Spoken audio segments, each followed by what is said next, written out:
Dante Cischi. Sono un'artista di arte contemporanea, pittrice e attualmente performer di body art.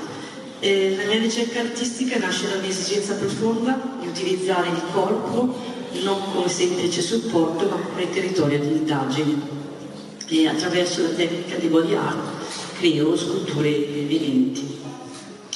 Cerco di superare il confine tra l'essere umano e l'ambiente circostante, lavoro sul concetto della mimesi e alla base di ogni metamorfosi.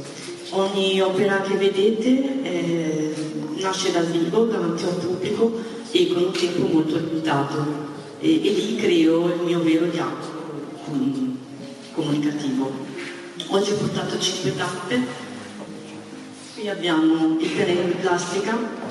L'atonia è forte e potente, il corpo nel suo movimento pare soffocare nel materiale sintetico, vittima di una denuncia ambientale che tocca il culmine nel momento della lotta per poi approdare ad una sofferta e necessaria rinascita.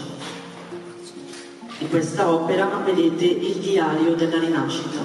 In quest'opera il corpo è totalmente assorbito dalla dipendenza digitale.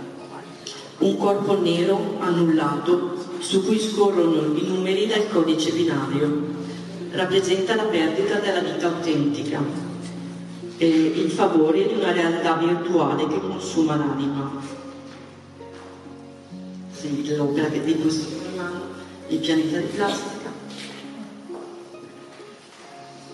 Questo è la donna blu oltremare.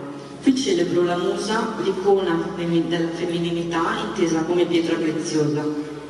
È un omaggio alla bellezza della donna in tutta la sua interezza, un equilibrio perfetto tra splendore interiore ed esteriore.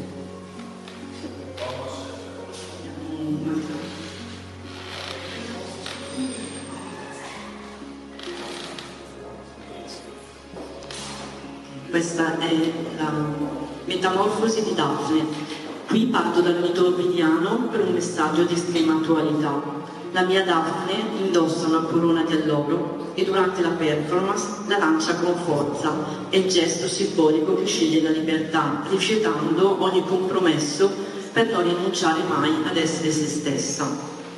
Infine abbiamo il corpo si patela. Intanto ve lo anticipo, è l'ultimo che rimane, che è questo. Questo è il mio manifesto più profondo, dove l'arte rompe ogni barriera.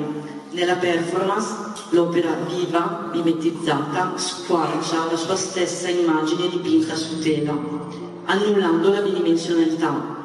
Questo è il superamento definitivo della finzione pittorica. Il corpo non si limita a rappresentare l'arte, ma la rende reale e pulsante. È un'arte senza filtri dove il dinamismo tridimensionale della vita prende il sopravvento sulla materia inerte.